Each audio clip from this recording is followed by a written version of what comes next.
শিবাজি মহারাজের জীবনী। তো চলুন শুরু করা যাক।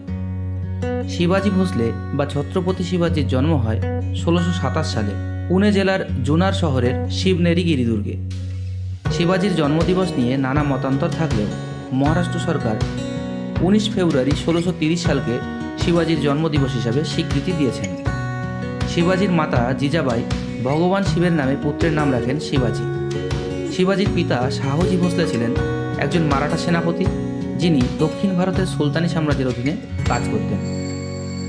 শিবাজির জন্মের সময় দক্ষিণ ভারতে 3টি ইসলামিক সাম্রাজ্য ছিল: বিজাপুর, গোলকুন্ডা এবং আহমদনগর। রাজকার্যের জন্য শিবাজির পিতাকে সর্বদা পুনার বাইরে কাটাতে হতো, তাই শৈশবে শিবাজির অভিভাবক ছিলেন তার দাদাজি কোন্ডদেব। দাদাজি কোন্ডদেবের অধীনে শৈশব থেকেই শুরু হয় শিবাজির যুদ্ধবিদ্যার শিক্ষা। শিবাজি ছিলেন তার মায়ের প্রতি অত্যন্ত অনুগত এবং জিজাবাই ছিলেন অত্যন্ত ধার্মিক, আর এই ধার্মিক পরিবেশই শিবাজির উপর এক গভীর প্রভাব বিস্তার করে। মায়ের মুখে রামায়ণ ও মহাভারত শুনে তিনি হিন্দুত্বের প্রতি উদ্বুদ্ধ হন এবং আজীবন এক হিন্দু সাম্রাজ্য গড়ে তোলার প্রয়াস করেন।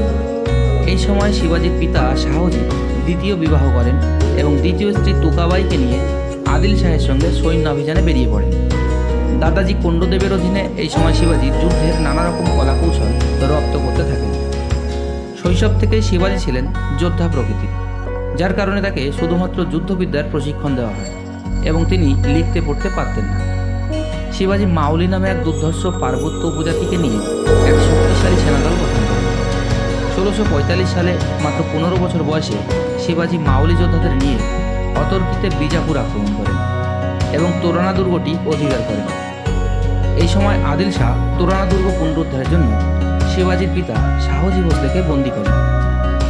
এরপর শিবাজি কয়েক বছর আদিল শাহকে আক্রমণ করেননি।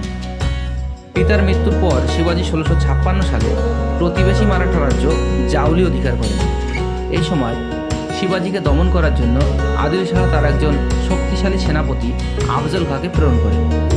বহু খণ্ডযুদ্ধের পর শিবাজি এবং আফজল খাঁ 10ই নভেম্বর 1659 সালে প্রতাপগড় দুর্গের নিকট একটি স্থানে সন্ধির জন্য মিলিত হয় এবং চুক্তি অনুযায়ী তারা শুধুমাত্র একজন করে দেহরক্ষীকে সঙ্গে রাখতে পারবেন।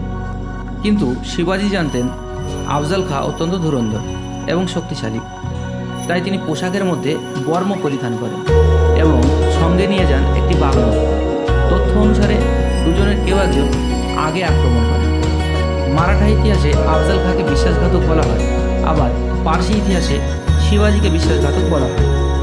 যাই হোক, এই লড়াইয়ে আফজল খাঁকে শিবাজি বাগনকের সাহায্যে হত্যা করেন। এরপর শিবাজি তার সেনাবাহিনী নিয়ে বিজাপুর আক্রমণ করেন। 10ই নভেম্বর 1659 প্রতাপগড়ের যুদ্ধে শিবাজি বিজাপুরকে পরাজিত করে আফজল খাঁর 2 পুত্রকে বন্দী করেন।